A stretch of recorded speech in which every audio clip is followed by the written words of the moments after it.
Live. Welcome, everybody. Let's see who everybody includes. Drop me a hello in chat. Let me know you're here. Well, I see And Villanette and James Hayes are there. If we're not James, checking out Fragment Bloom and James, Ethan. Yeah, sorry. yeah. James, good to see you. Velnet, wonderful folks that are always great to have in chat. We are joined tonight by the hardest working man in independent comics, Alazmat, Matt. Oh, you got the sound effect going. Say hello to everybody, Alazmat. Well, if I haven't seen you in my chats, then hello and hope you're having a good evening. And I see we got the annual end the stream chat, so everything is normal. Uh, Yes. so wonderful to have Testify. He's always so hateful if he's not the star of the show. But I'm doing a show on stream trolls in the near future, so we'll be sure to spotlight you. Yeah. Oh, that'll be a fun show. Yeah. But it is good to see everybody, and like I said, we've got Ethan and Fragaboom hanging out well read, so we're gonna ease into this one as folks start to trickle out of there and maybe come on over and hang out for a little bit, and we're gonna talk to our boy Alazmat here, who is, as I've said, just one of the hardest working guys in independent comics. So this is the way will work. We're going to talk a little bit about the creator himself, and then we're going to talk about the content, his product, and then we're going to go over the campaign and hopefully have a good chat and discussion. So, right off the bat, the very first thing, Matt, what do you want people to know about you? Well, uh, that's a good question. I think one of the mistakes about CG and independent comics in general is that it tends to be focusing on the creator.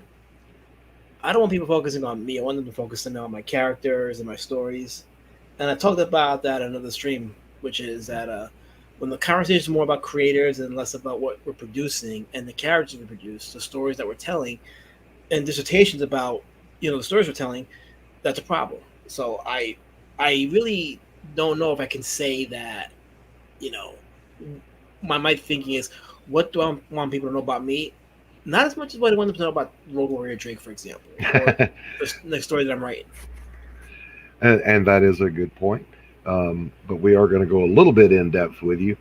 What made you want to do a comic book in the first place? Um,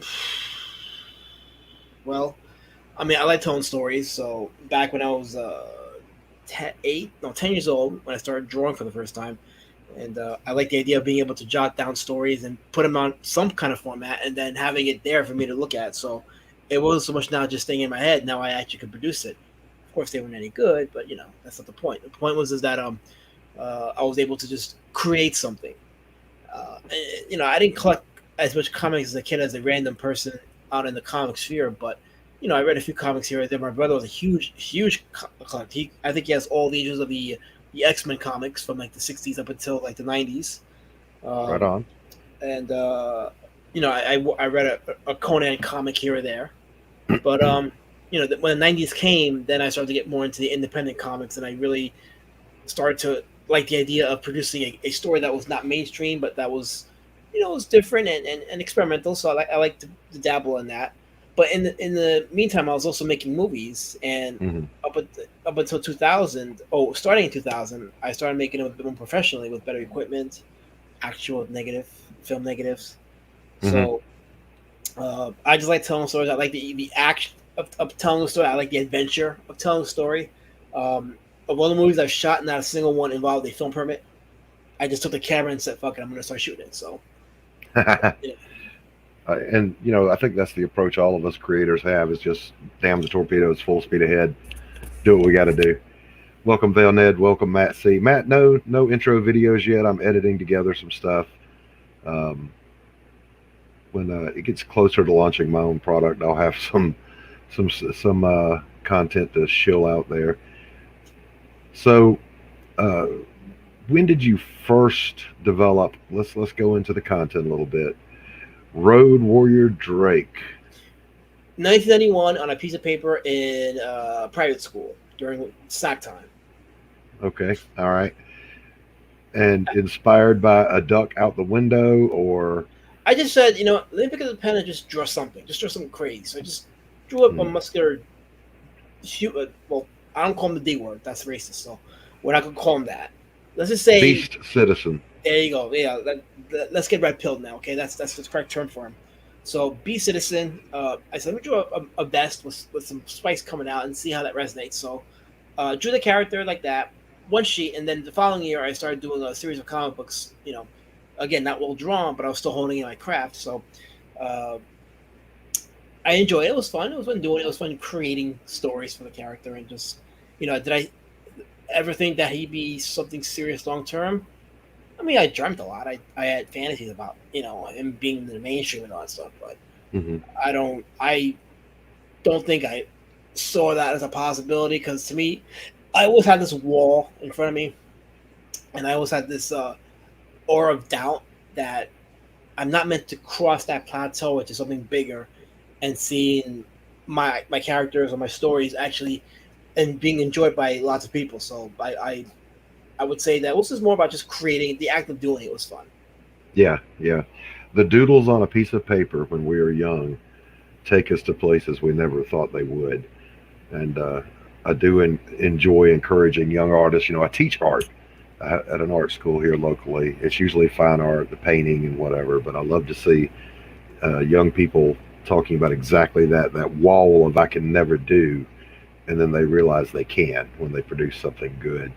So Drake was born on a piece of paper, and he developed into talk about Drake and his world and the characters around him.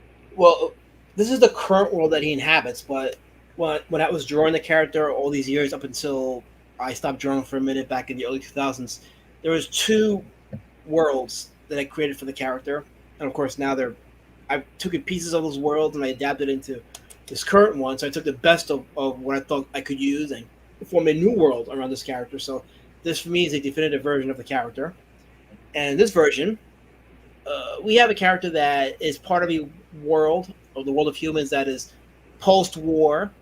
Technology is somewhat limited now in towns of lawlessness where the police are limited, and there are groups, special interest groups, that are trying to change the way the society needs to run. You have the street warriors, as they're called. They're gangs with special abilities, taking over the streets, selling this particular drug called spark plug, which is like a kind of like an opioid slash. It's like a mixture of crack and heroin kind of thing, but it's Hmm. it's more Hmm. like a K2 enhanced. So uh, while that's going down, Roy Drixie is in the shadows. His origins a mystery. He's just came into our world as a child, grew up in a lab by a doctor who raised him as his own son. But after the war, he kind of disappeared into the shadows until he recently submerges, and he takes on these street warriors in a test of strength and to prove what a badass he is until something happens, and he goes through his own little you could say I don't want to say hero's journey because that's such an overused term, but he goes through an area of growth where he has to realize what his purpose is. His purpose is not superficial, it's not service, but it's something underneath there that he has to discover for himself and realize it and just take over it. Mm. What about the supporting characters that hang out with him So there's a and couple that stand out. testify? I'm sorry that your experience in gay camp was not good. Well, we talk about that a lot because yeah, he has to write a complaint letter to the counselors there. It wasn't what they promised him, so Right. I have to hear it because the guy who heads the camp is Mexican, so I have to hear the end of it. So So, supporting characters, the cast that surrounds Drake. sure, one of the characters is a girl named Jolie who also ends up becoming the character Pumpkin Warpatch. She actually grows up with Drake. They're like kind of like a little sibling relationship, more or less. And Okay. she, was part of an experiment in the story called Operation Eden, where the doctor discovers these plants from the outskirts of Skullkill, which is the major town that Drake is a part of. So with these plants, he was able to, create. Like he created like a little biodome, and then Mhm. he grows like a little ecosystem using these plants, and the plants give off these little minerals and what it does, it enhances the human body. It helps them cure all these diseases, but at the same time, it also gives each particular person unique abilities. So Jolie scores. Hold her up to the camera there so we can get a Oh look yes. at her. So Jolie has her own abilities. Okay, she's a thick girl. First of all, very Yes. important. Yes. And Yes. what and I make no bones about my women. You know, I mean, I do various types of women, but yes, they have to have their bodily features. the children of Philistia. Nice. It, So, so, her is it not a spoiler to ask what her power set is? she's discovering it. So Okay. I won't go into that, but you have to read the story. And like Okay. Drake, she'll have her own arc. She'll be growing as you read further stories. Actually, this particular story, which is the coloring book that's part of the campaign, the stuff that happens here we reference in the second graphic novel as well as future stories. So the characters grow. It's not just Drake, but you have Jolie, and then there's another character called Detective Bradley, who is the detective of the last police precinct in Skullkill. He goes through a little arc, and then he understands. First, he sees Drake as a monster, but then afterwards, he realizes Drake's purpose. So he realizes maybe I should help the son of a bitch. Okay. All right. Uh, would we describe Drake as the woman loving type or the Punisher, I will blow your brains out type? He's an asshole, but Okay. he's a likable asshole. I mean, he's very sarcastic. He tries to hide his emotions. He's not trying to, be all about the feelings, as you would say. So everything with him is a joke, but when he gets serious, he'll give you 5 reasons why it's serious, kind of thing. Right on. Right on. Right. But yeah, I think his sarcasm is what keeps him afloat in a world that's totally different around him. So it's Gotcha. his biggest weapon is that. A little bit of the animated Drake that we've seen, his interviews, his movie reviews. Are we seeing the real Drake there? So, well, why wouldn't he be the real Drake? He's a star, so he's gonna have his TV show. He's gonna have Mhm. currently his talk show, which is the Road Warrior Drake Analysis, which you can get on DH1 Network, which you can get on Roku TV if you have the Roku app, or Amazon Fire Stick, DH1 Network TV. That's what you need to download, and you can see the first season of Street Champion Road Warrior Drake, where he interviews a lot of content creators. And when I have them on the show, I just say to them, "Listen, he's gonna ask questions. It's gonna be absurd. Just go along with it." So, So that brings me into the hardest working man in independent comics. You're doing streams, you're doing TV series, you're doing independent movies, you're doing graphic novels, you're working a full time job and taking care of a family. Uh, I won't ask when do you sleep because we've seen the answer to that question. I've revealed that quite a bit, yeah. But believe it or not, that's probably the most I sleep in the last few weeks. So you'll get the 3 or 4 hours of sleep that I have before I get up and I have to take care of the things of the day. But Mm, the recent streams have been more or less therapy for me. Just being right. able to not escape, but just okay. I did what I had to do. I need a couple of hours to myself to do for myself, and also do for my audience, my customers, people that have invested in my IP and what I do, because you want to keep them interested, and you also want to keep them afloat. You want to give them reasons to continue to invest in you because this is an ongoing thing. And Sure. I think that's what's lost in CG is you got that creator that wants to get that instant payday. They want to make that instant 10, 20 grand and be like, okay, I hit it. But then when they get to that 4 or 5 grand and see that's the wall, they feel like they failed, they quit, Right. or they start complaining that the big guys aren't helping us. And I'm like, you don't first of all don't depend on the big guys. Don't depend on Ethan, don't depend on Malin, especially not Malin. Don't depend on any of those guys. You got to do the work for yourself, and you got to find for yourself what works for you and how to build your audience. And you got to understand if you want success in this thing, it's a long term process. You And gotta it's hustle. work. Yeah, it is work. So Hmm. you gotta expect maybe 10, if you're lucky, 10 grand, but expect 4 or 5 starting out, and then build from there, and just look at it a long term thing. Because if you do that 1 or 2 comics and then that's it, you're done and out. You didn't accomplish anything, and I feel like this CG movement is just going to be very soon. The the independent comic movement, Hmm. I feel like, is a growing trend because there's so much disappointment with mainstream comics right now. Gap is being filled by manga. and the gap is being filled by independent creators. Whether that's Comicsgate or not is not the issue. It's that people are going to look for independent stuff that they can get and they can enjoy a good story. As Jim Shooter says, a good story well told. Um, excuse me. Yeah. So let's talk about the first campaign. Your Okay. first campaign was Road Warrior Drake.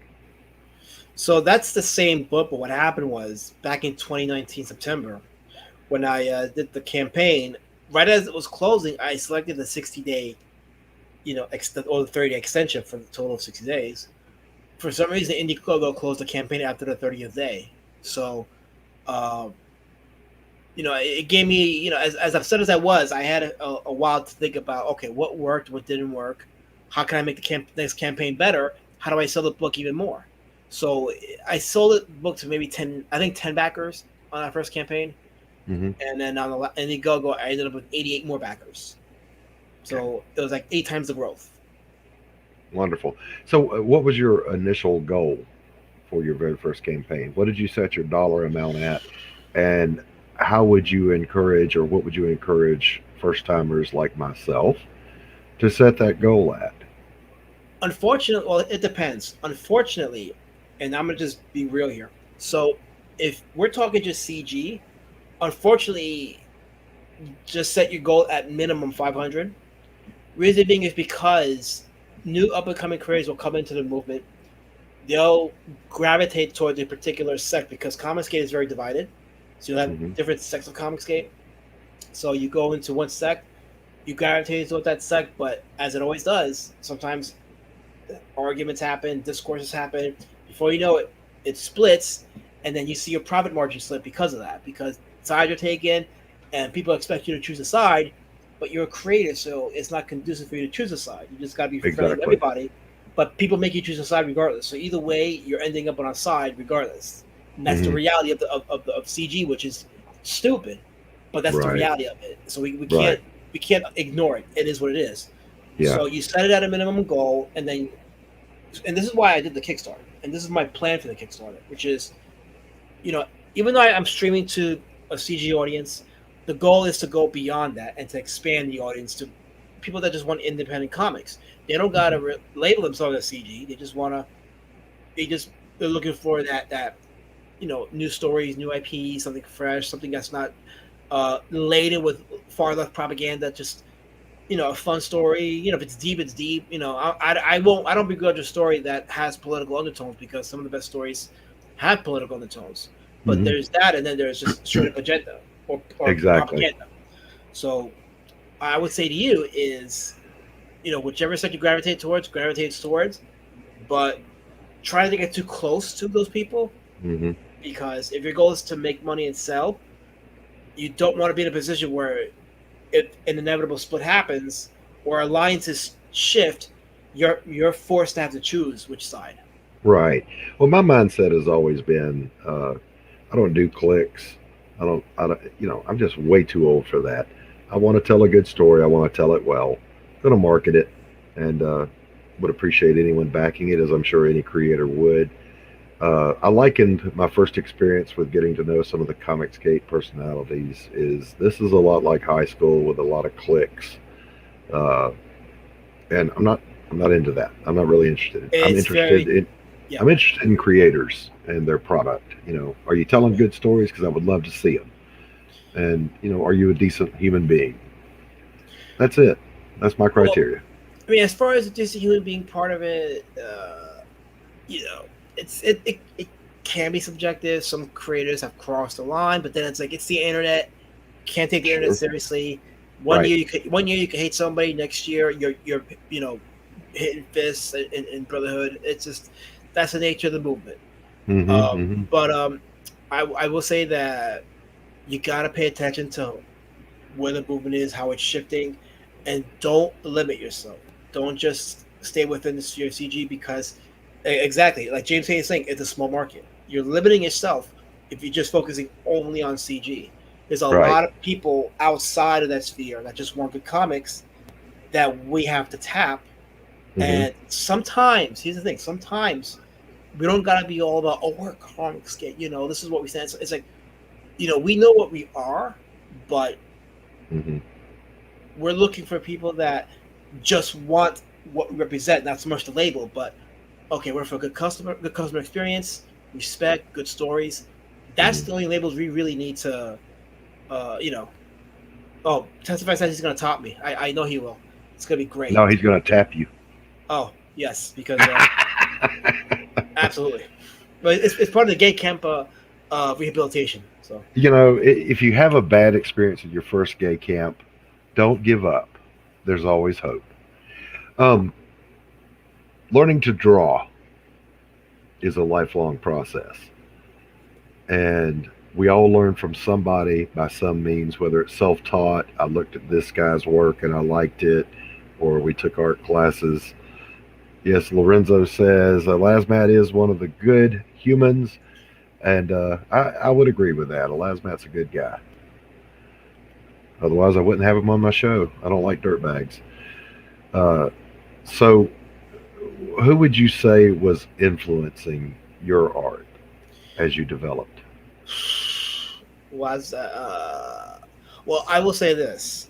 Um, Back in college, one of my classes was taught by Carmine Infantino, Wow. and yes, so he used to say it's not about how well you draw; it's about how well you design. Hmm. So you could have a nice, beautifully sketched, beautifully inked piece with a lot of super fucking details, Hmm. but if it's designed poorly, he'll tell you it's shit. Hmm. And I think Hmm. a lot of CG creators don't understand that. They think, Right. um, they gotta put a lot of detail in this in the page. There's gotta be super details here, details there. And sometimes I'm looking at these pages and I'm like, it looks nice, but what story are you telling me? Exactly. You're not telling me a Exactly. story. I don't know who the focus is, and when you put as much detail in the foreground as in the background, it gets lost, and you're not being effective in terms of your visual storytelling. Hmm. Hmm. So uh, that was obviously an art class in college. Who would you say there was a particular artist or art style or art movement you looked at and you went, yeah, that's kind of my jam. This is what I want to do. Maybe Bruce Tim. I was very influenced by Batman the animated series. I liked how he brought some realism by being simplistic, and I think Hmm. that's one of the reasons why I like what Narwhal is doing. And he's not Hmm. everybody's cup of tea, but his style is pretty good for the particular story he tells. Not every story, but I think Hmm. Narwhal is misunderstood by a lot of people. I think Yeah. Yeah. that style does belong, and I'll say this too. I was shocked when I started promoting my book. I was shocked by how many people were like, oh, the art style is and I'm like, is it supposed to be a certain way? And then you Right. start to learn that within CG that if it's not a '90s image comic, it's not good. And Yeah. I'm like, huh? Wait. When was that a rule of comics? There was comics before '90s. There was, I'm thinking like Carl Barks. I'm thinking of like R. Crumb. I'm thinking of like Mike Mignola, and I'm like, you guys know that there's different styles in comics, right? And each Right. character is usually a byproduct of that style. So when do we limit ourselves to just a '90s image comic, which I actually don't like, to be honest with you? I was never a fan of Yeah. the '90s Same. image. I was there. I was working during the birth of Image, Hmm. and the creators group that I was working with at that time, we called that art a pizza with everything on it. Uh, Yeah, it just didn't appeal to me. And of course, I'm older, so I was a George Perez, John Byrne, John Romita Sr., that crowd. Just clean, beautiful stories. I don't fault Image for what they did. I don't criticize them, but not, as you just said, not everything has to look like that. The other creators that were popping up at that time, like Jeff Smith doing Bone and Cerebrus and The Tick and all that stuff, that was just as good and just as yeah. much fun. As a matter of fact, The Tick was the most fun book I've ever read. Just a hysterical stuff. So, it's good that you can put your roots down in some sort of art ideology, not a philosophical ideology, but an art ideology, and then grow from there. Well, I'll tell you a quick story. So, like, one of my customers who got the hardcover of the book, he sent me a DM and he asked me these questions. He was like, "So, what was your reason for putting this thing as a hardcover?" And I'm like, "Because I like hardcover. Why?" He's like, "This particular story didn't call for it. It felt weird reading this kind of story in a hardcover because it made it seem like it was more important." And I'm like, That's the goal. That was exactly why I made it a hardcover, because it gives it a certain prestige. And that conversation led to a discussion on independent comics and the history of it. Discussing even like Lynn Ward and all those other creators. And he was like, okay, maybe I should read the story again and get a better feel for it. So, Right. so sometimes like you don't always have to get a good review. You just need to get a review that opens a discussion that gets people more intrigued by the character and the story. Absolutely. And that ties into the marketing decisions that we make for marketing, the business part. Hey, what's up, Dark Gift? Welcome. Uh, the marketing is a big deal. If, for example, when I worked in the small press, even though it was a small, junky, shitty little company, I didn't have to worry about any of distribution, printing, marketing, any of that stuff. The publisher handled all of it. I just drew the comic. Uh, if you're going to do an independent comic book, uh, then you're it. You're the whole show. Mm-hmm. Uh, you have got to be the publisher. You've got to be the printer, the marketer, the manager of the whole damn thing. So, how big a nightmare is that? And what have you enjoyed, and what has been the nightmare part of it? Well, I'll tell you what. It seems like the nightmare for a lot of other creators is the fact that they have more than one person working campaign. They can't get the fucking book out, you know. And I'm not gonna name names or creators, but you'll get 2 or 3 people in a campaign, and there's delays. I mean, delays is normal, but you have insane delays with the updates. You get Mm-hmm. mismanagement of the funds. You Mm-hmm. get, just it's crazy how like these these campaigns will have more than one people on it, but they have issues that come up that you're like, well, who's in charge of that aspect of it?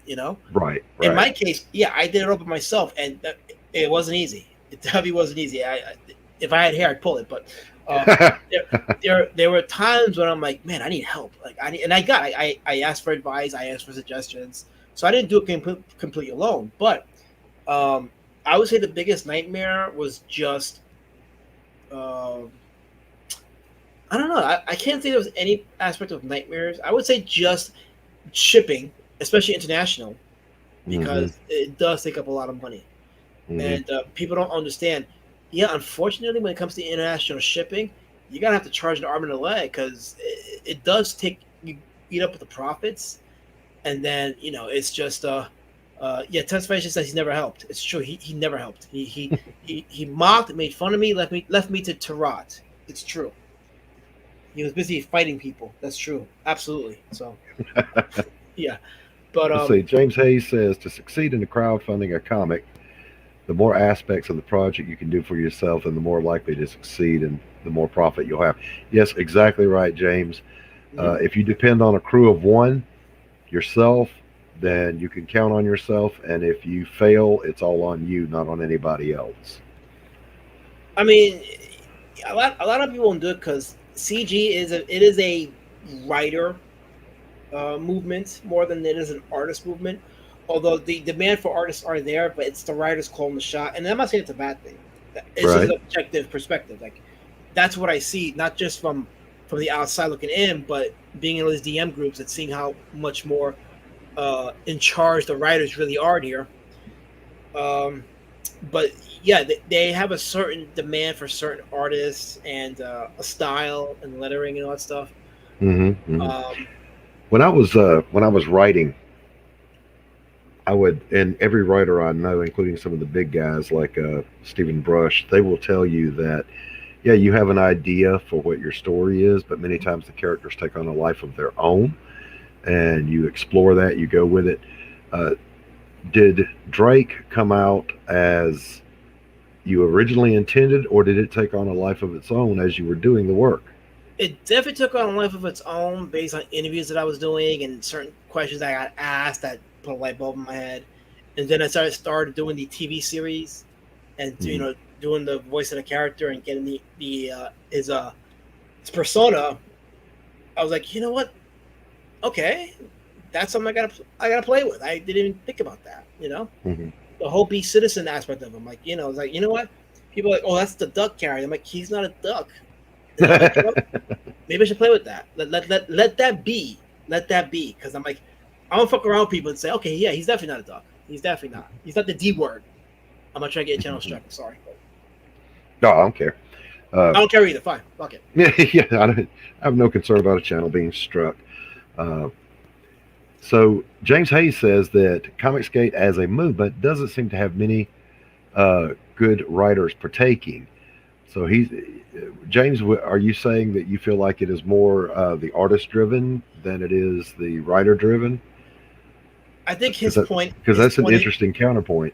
I know his point. I think is that what is been written has not been intriguing, and what I'll add to that is a lot of writers are doing partial stories. They're Mm-hmm. crowdfunding partial stories. When you take as long as we do producing these books, I don't think you can afford to do floppies every so often.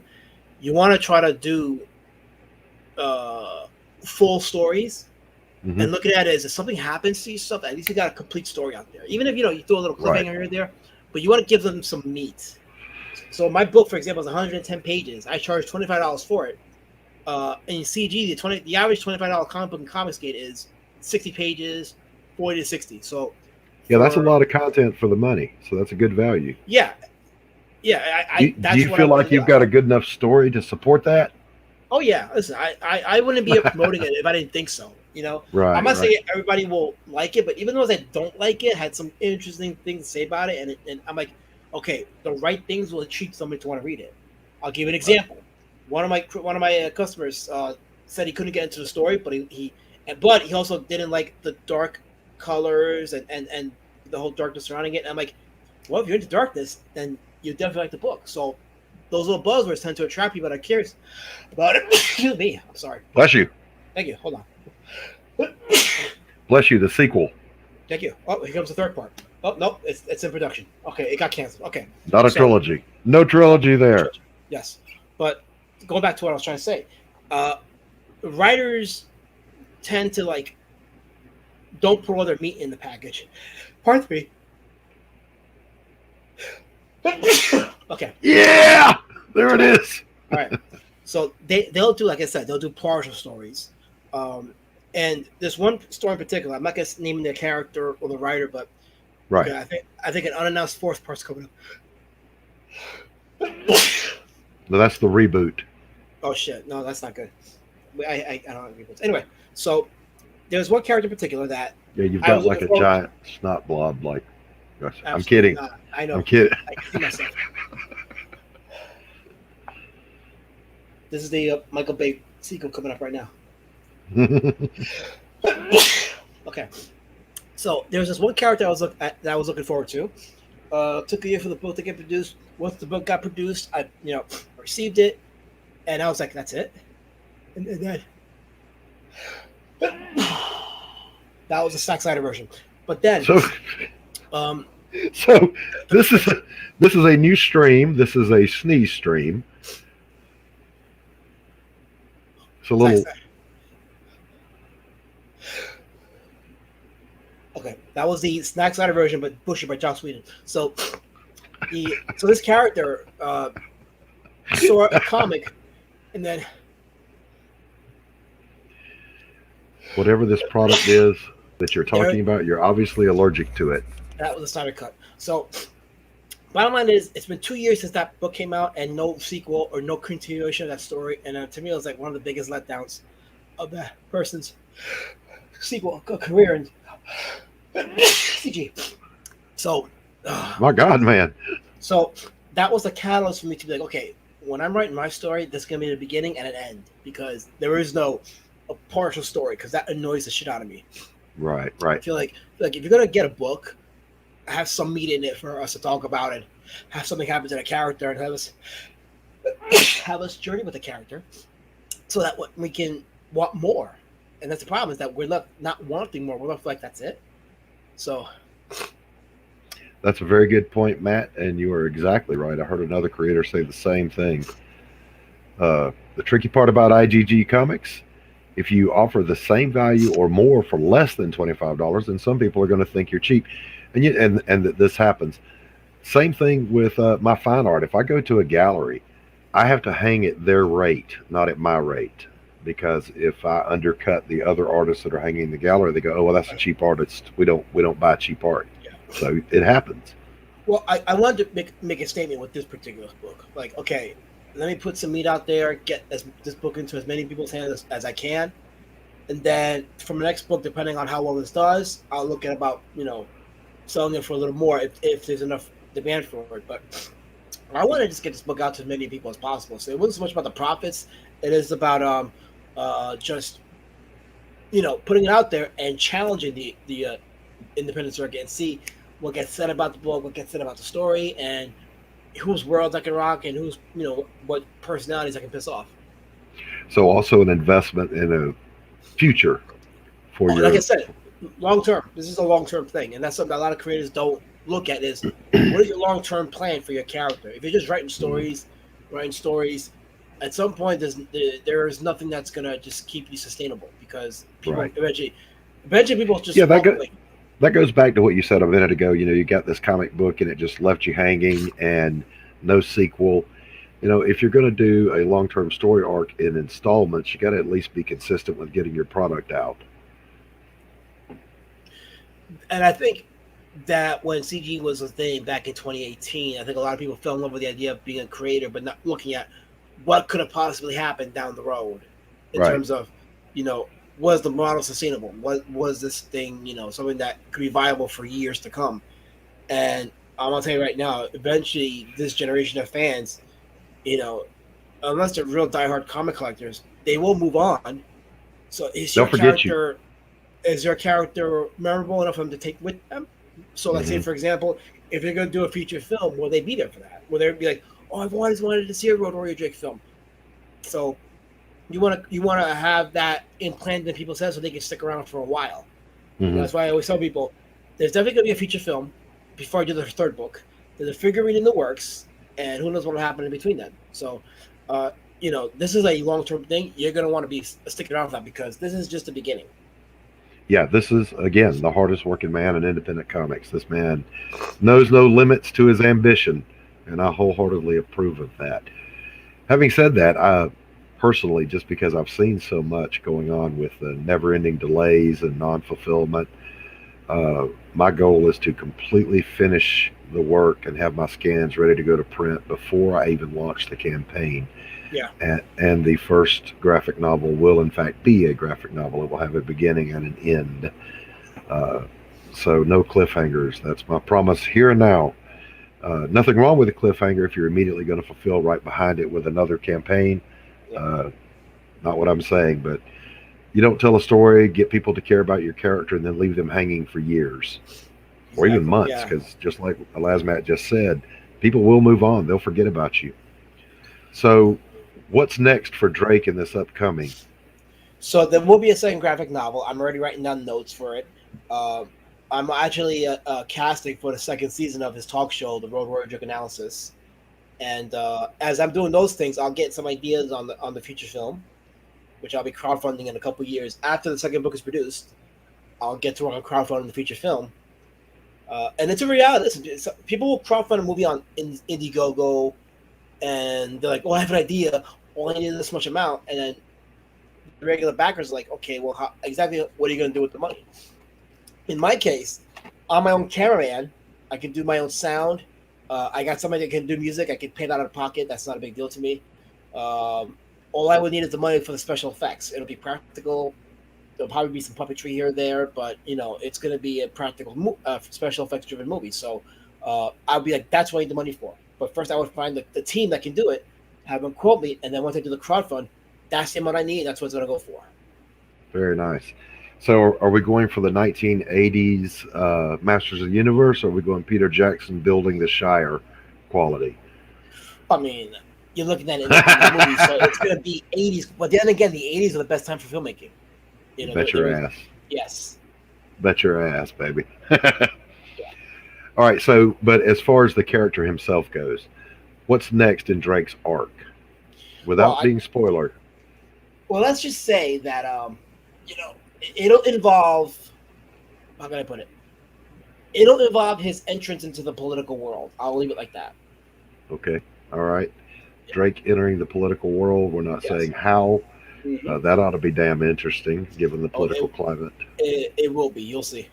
Is Uh, is Drake's world gone mad with SJWs, or did the war stop all that? no, it's ripe with SJWs. They're definitely all around, and of course, they don't go away. So you'll see how that plays in the second book. Okay, fantastic. Drake ends up on the set of Christmas Story. By the way, Drake was trending on Twitter.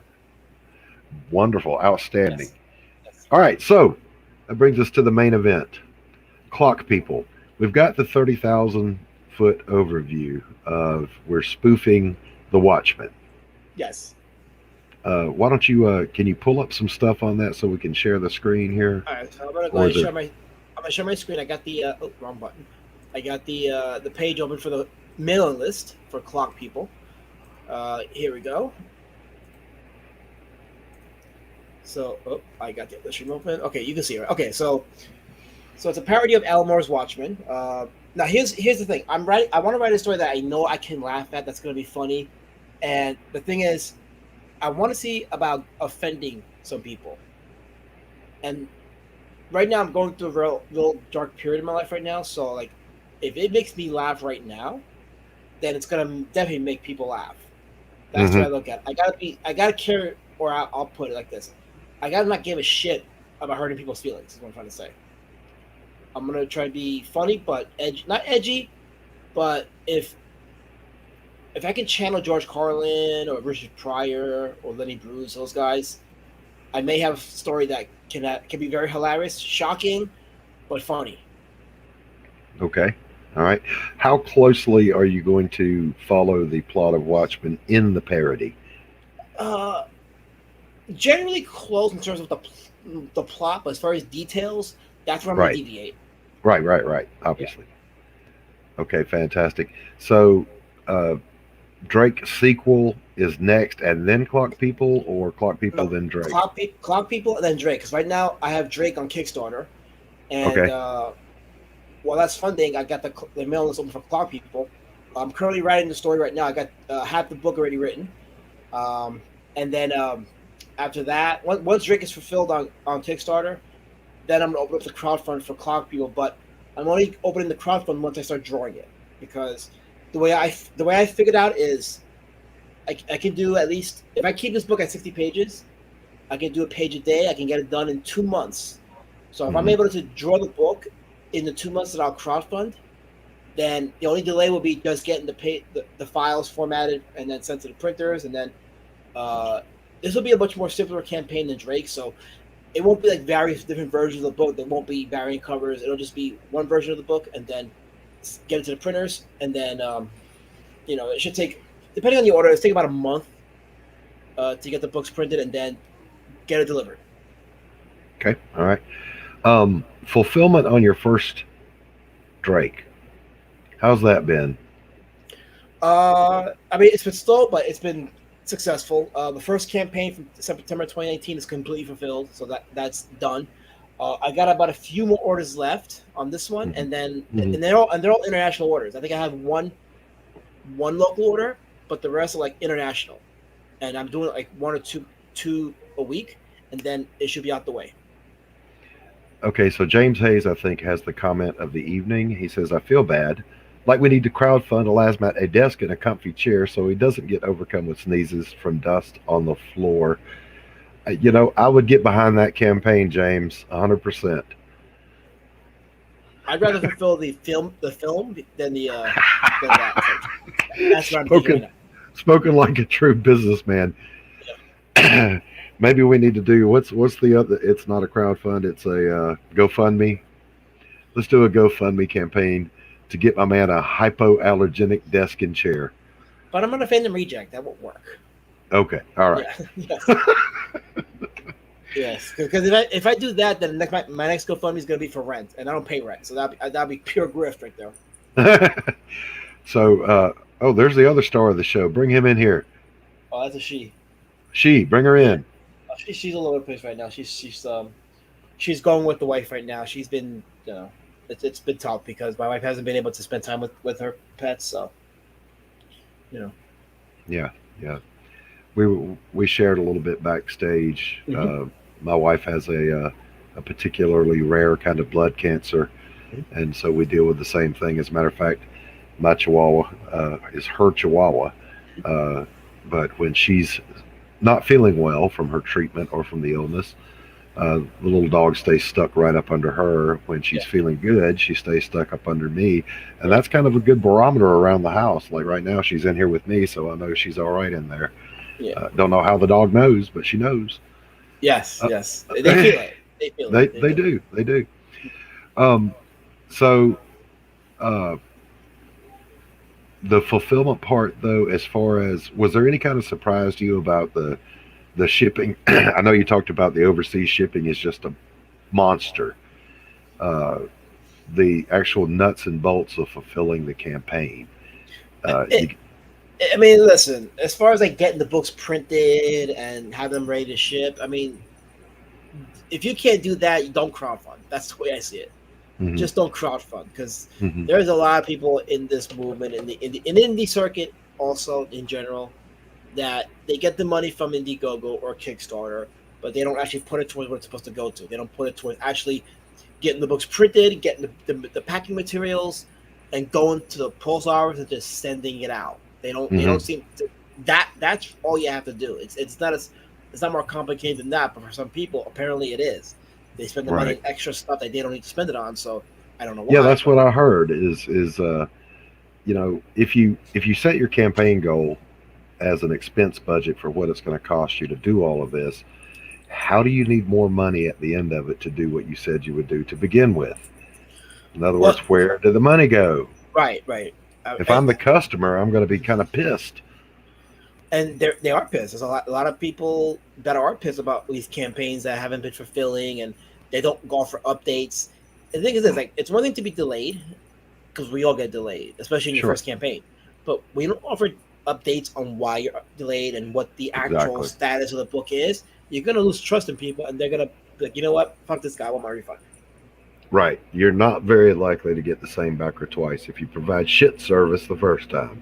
That's kind of a Yeah. no brainer, and yet some people operate in the no brain world. Uh, did you get funny looks from the post office people when you walked in with a big box full of, hey, I got to ship these?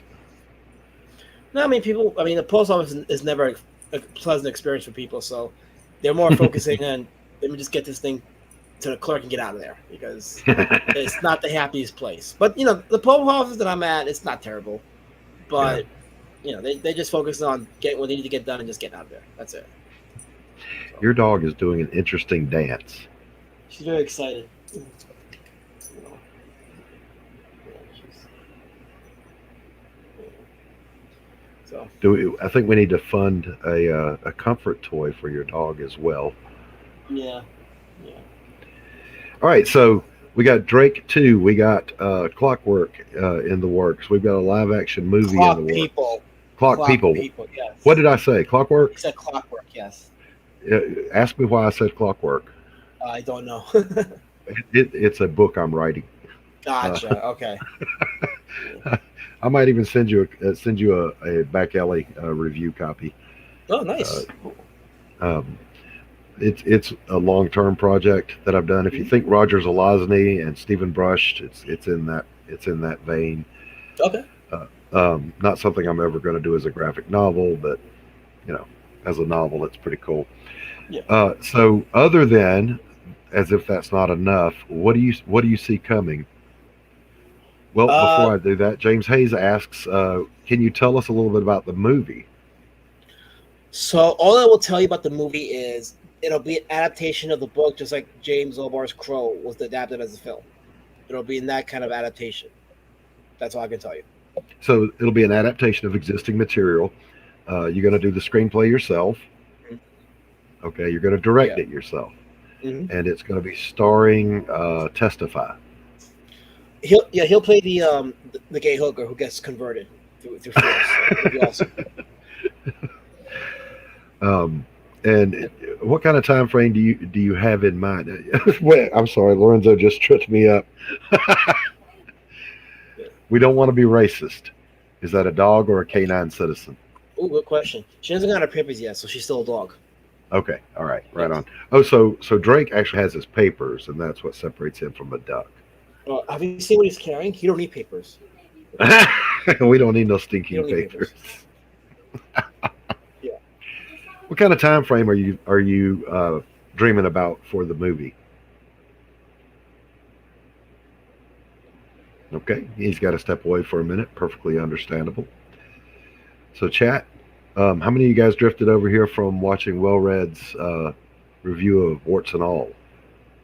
I watched the review and came in here 15 minutes before launch to get everything ready. So I didn't get to see Fragaboom come on and apparently Ethan come on.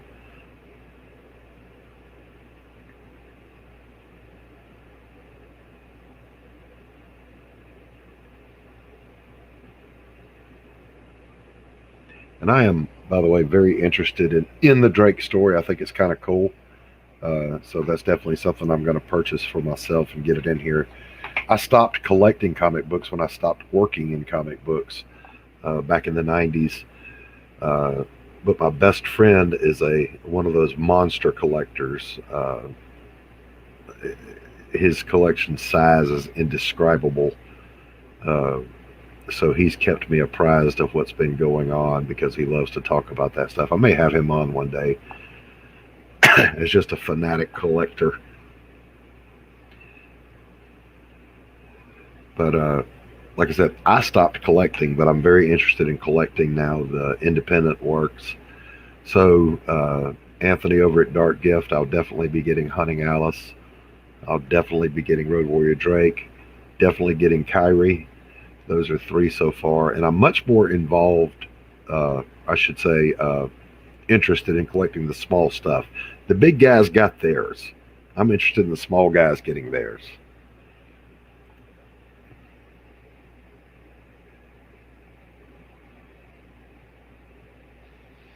I agree, James. He says I was hanging out over there. It was more of a shill stream. They'd added Malin to the panel as well.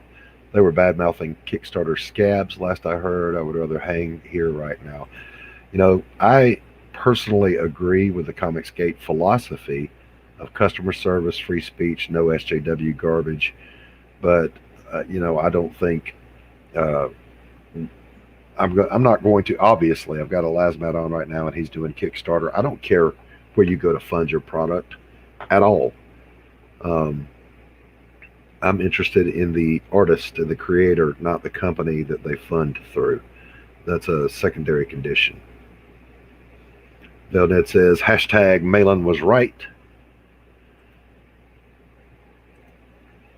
And, everybody is entitled to their own personal opinion and beliefs about it. I get why Malin feels the way he does since he got canceled by Kickstarter. So I understand that. Yeah, I'm sorry, I'm back. No worries. Yeah, I had to take care of something here. Probably be another 5 minutes and then I have to bounce. But okay. Yeah. No worries. Yeah. Of course, we're hoping everything's all right. You posted a video sharing what your wife is going through, and that's a hell of a lot to carry, guys. You guys have seen Alazmat's streams. You know what a hardworking guy that he is. We've got the insanity of his marathon live streams where my man actually will pass out and get what little sleep he can get while Cypher and Testify carry on the show for him. Right. I do want to address a comment in the chat. I just watched a comment, so I do want to address it regarding the whole Kickstarter thing and sure. quote unquote Malin being right. Here's my thing. Malin has always been big about platform rights. That was his thing. You don't have a right to be on someone's channel unless you're invited, but you're not entitled to that platform.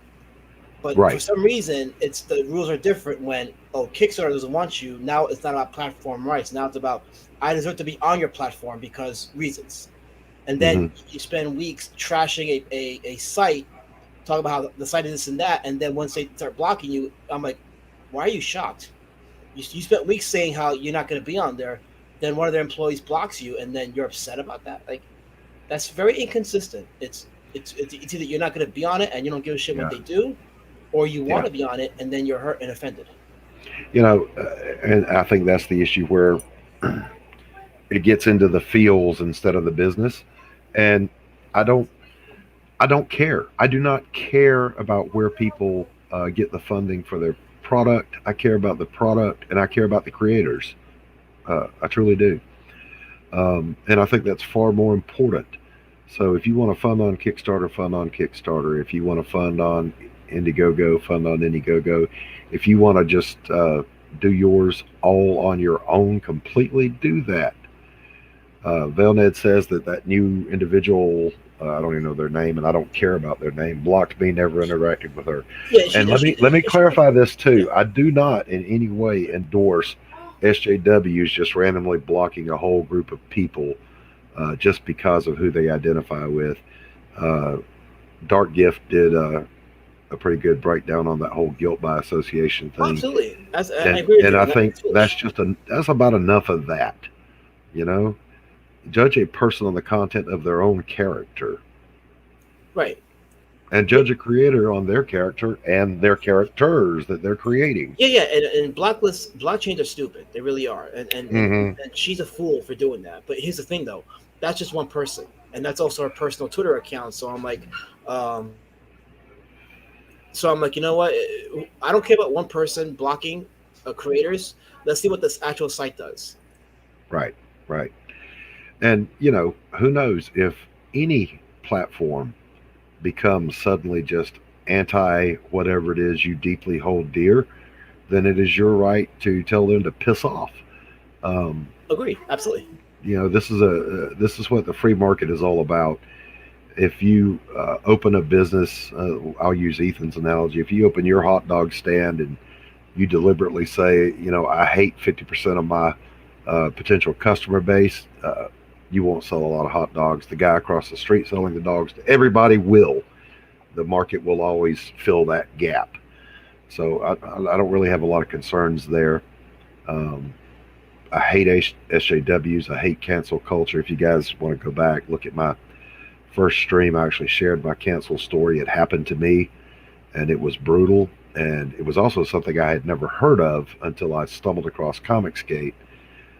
So, it's like, oh, I found my tribe. People that have been canceled by the left. Psychos. Um, Alazmat, we're not going to keep you. You've got some stuff going on. So we may wrap this one a little early. We'll let him Yeah, get back. yeah, I appreciate that. Thank you. Yeah, come on back and say goodbye to folks. And you guys back Alazmat. James Taylor said, or James Taylor. James Hayes said, yeah, we need to get more eyes on Alazmat stuff. He deserves more sales right now. I'm going to say that not only as a person, he deserves it, but anybody that works that hard on their product deserves a good and loyal customer base, and we can make that happen. So if you haven't backed him yet, back him. Money talks. So let's make that happen for you. And Lazmat, I wish you all the best in the world. I'll continue to follow your stuff and come hang out in your chats and your streams. And I wish you all the best, my friend. Thank you. I appreciate that. Thanks for having me on. It was fun. You're welcome. You're welcome. Have a good night. Get out of here. Go take care of your family. All right. Thank you too. All right, buddy. All right, guys, I appreciate you tuning in. God, I look like a woolly booger. Um, I was actually sick as a dog right before the stream, taking every medicine known to man to try to get it under control, and I actually managed to make it through an hour-long stream. So, yay! Thank you, Mr. Prostate, for allowing for allowing me my dignity. So, I thank everybody for tuning in. Velned, good to see you. Testify, even good to see you. James Hayes, as always. Matt C., always a pleasure to have you. Lorenzo, great to see you, sir. Anthony, always a pleasure. Uh, I hope you guys have a wonderful evening. God bless. Take care, and we'll see you on the next one. And we'll see you around the net.